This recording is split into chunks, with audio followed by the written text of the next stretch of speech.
Hey guys, I am coming to you now with your reading assignment for today, and you're going to be starting a story called The Secret Pony, and this is a historical fiction text. So, if you remember historical fiction, I told you fiction starts with the letter F, and so does the word fake.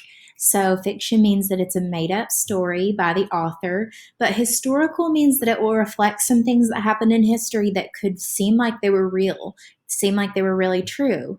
So this story is going to seem like things in history that really happened could be really true, although it is a made up story. So I want you to be thinking about that as you read. Now, it's called The Secret Pony by an unknown author. We don't really know who wrote it, but I'm going to read to you kind of the beginning of the story, and your assignment for today is just to read the first section, which is pages 220 through 227. So just read that first section today, and we'll pick up as the week goes on and read the next sections. After you read the first part, you're going to do your workbook page 209 and 210 and kind of review a little bit about what we read. Okay, so the vocabulary words you're going to focus on, if you'll look with me on the left of your screen, I think it'll be the left if this video works, right? The vocabulary words you're going to pay attention to, just like as if I had the flashcards on our table, will be the word initials. Like my initials would be JBL, Jessica Blair Littrell. So initials is the vocabulary word. Pasture, like sheep's in a pasture out in a field would be like a pasture. A mustache, you guys know what a mustache is. Herding, there are different types of dogs that are used for herding or herding sheep, things like that. Grazing is your next vocabulary word. Certain animals graze or are grazing. Present tense would be grazing. And historical fiction, I just wrote that one down so we remember what the genre of the story is. So those are your words I want you to remember as they pop up in the story. Pay attention to how they're used. Maybe reread that sentence one more time and figure out how the word is used. So let's get started as we read. And you're just going to pick up where I leave off and continue to read on your own until you get to page 227. And when you stop, you're going to do that work text, page 209 and 210 front and back. Okay? It says on page 220, and you follow along with me in your book. The Stahl family left their home in Germany in 1741 and sailed for America. They purchased land outside Philadelphia and began to build a farm. Within the year, a sturdy house and barn stood on the land.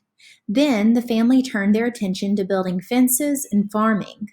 For the youngest son, the fences could not be built fast enough. And you see on page 221 right here, guys, you see a family tree, which I think this is so cool because we just did our family trees in class. So you see a very familiar looking organizer right there. You see the mom and dad, and I really don't know how to pronounce these names. Maybe Her and Frau Stahl. They're from Germany, so these are German names. And then below you see their children. So Ernst, Hans, Jacob, and Abigail are their children. So they have 4 children. And then these are the questions you need to be asking yourself as you read this story. What is the main character like at the beginning of the story? So you'll figure out who is the main character as you begin. And then you need to think, how does the main character change throughout the story? Many times as we read, we see a change in that main character as the plot develops. You'll see how they change. Turn the page to 222. It may already be open in your book. A Lost Pony. The sun was shining and the birds were singing, but 10-year-old Jacob Stahl hardly noticed the beauty around him. It was market day, and his brothers, Ernst and Hans, were loading the wagon. They chattered as he herded the family's cows from the huge red barn. Nothing ever happens to me, Jacob said to himself as the cows left the barn. Milk the cows, take them to pasture, bring them home before supper, milk them again. My days never change. Jacob grumbled all the way to the pasture. The herd of cows spread across the green grass, the bells around their necks clanging as they lowered their noses and began grazing. Vocab word. Jacob plopped down into the sweet-smelling clover. Okay, continue to read.